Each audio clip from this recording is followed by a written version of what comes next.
What's up, Laker fans?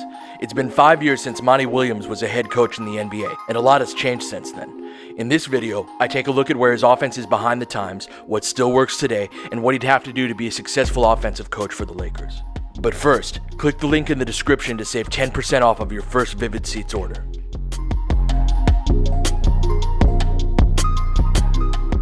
Many of Williams' actions led to the player catching the ball in an attack position just inside the three-point line. You don't see much of that anymore, as teams emphasize catches beyond the three-point line to both get the extra point and provide clear cutting and rolling lanes for off-ball players. This is a simple fix, but one adjustment that Williams is going to have to make. Both Al-Farouq Aminu and Dante Cunningham developed a three-point shot later in their careers, but the league wasn't yet at a point where nearly every four-man was shooting from behind the arc, and neither player ventured out there very often. Despite Ryan Anderson's presence as one of the established stretch fours in the NBA at the time, the Pelicans ranked just 23rd in the NBA in three-point attempts during Williams' last season. That ranked just ahead of Byron Scott's infamously three-point-averse teams. But while how often his teams took long twos is unusual today, it wasn't at the time. His teams were usually in the middle of the pack in this respect, only ranking highly in his first year when he had a mid-range master in Chris Paul on the team. I'm more concerned with how he spaces his bigs, often asking his guards to drive into what's called a closed post, meaning that the big is there along with his defender, creating a more difficult shot attempt for the driver. Luke Walton made this same mistake this past season, and I'd like to avoid a repeat of that. Williams' teams also isolated a lot more than their personnel warranted, ranking second in the NBA on this inefficient play type. Both LeBron and Brandon Ingram can create out of these, but ideally you want to make it a little easier on them. One of the main reasons that they isolated so often is that they didn't have much built-in ball movement, making the third fewest passes in the NBA that season. Williams' offense was heavily reliant upon both those isolations and pick and rolls rather than ball movement or player movement. While I think the spacing principles that lead to the long twos are an easy fix, I'm much more concerned about whether or not Williams can effectively expand his offense beyond ball screens and ISOs. Another action that Laker fans should be familiar with is the UCLA cut, where the point guard makes the pass from the top of the key to the wing, and then cuts to the basket on the ball side. The Lakers did this in their largely unsuccessful 1-4 high sets under Luke Walton last season, and Williams did much of the same. These sets often involve guards spending a lot of time below the three-point line as they move from one side of the court to the other, again clogging the paint. But there is some reason for hope. Watch the player movement on this play. While the spacing is old, there's some nice screening and cutting action off of the ball that suggests that Williams has something to build on.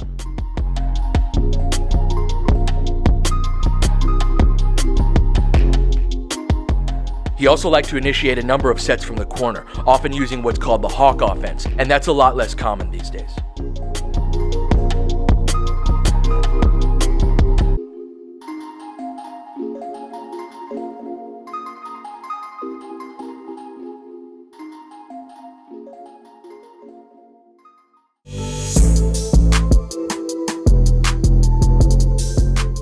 Williams was really good on ball screens though. He ran a number of Spain pick and rolls with his two bigs, where Ryan Anderson would screen the contained man before popping, as Anthony Davis rolled to the basket. Not a lot of teams were doing this back in 2015, and now it's one of the more popular ball screen sets in the NBA, although it's usually a guard in the position where Anderson is in.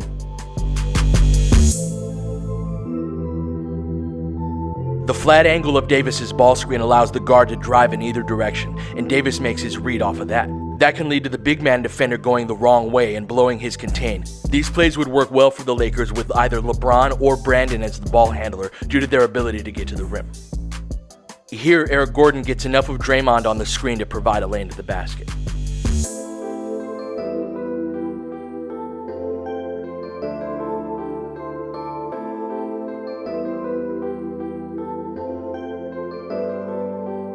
Williams utilized a lot of double drag and double high ball screens, which featured the same idea of one screener popping while the other rolls. These aren't complicated actions, but they space the floor well and are still very popular in today's game.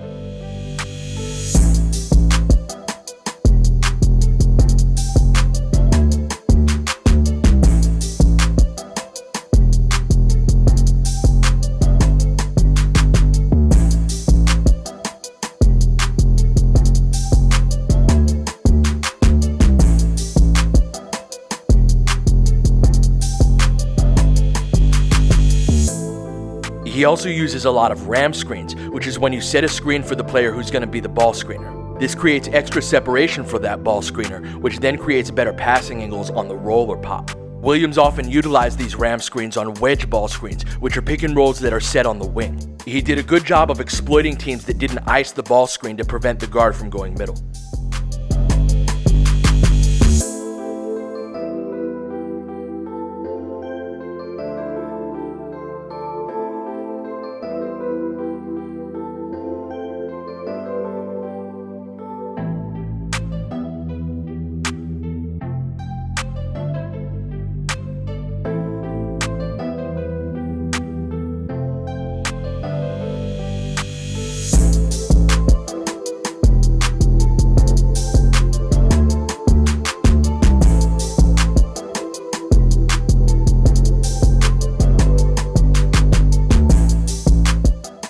But most of what he did well on offense was restricted to the pick and roll game. His after timeout plays were well below average and slow to develop. On this play, the first time a player catches the ball in an attack position is with 3.9 seconds left on the shot clock.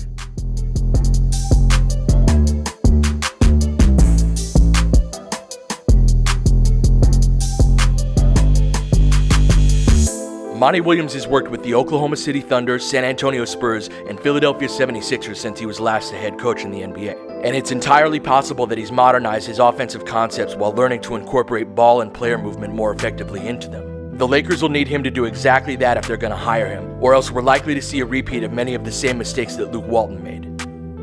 Laker Film Room is dedicated to helping you experience the Lakers and the game of basketball on a deeper level. If you'd like to support the work that we do, please use the Venmo or Patreon links below.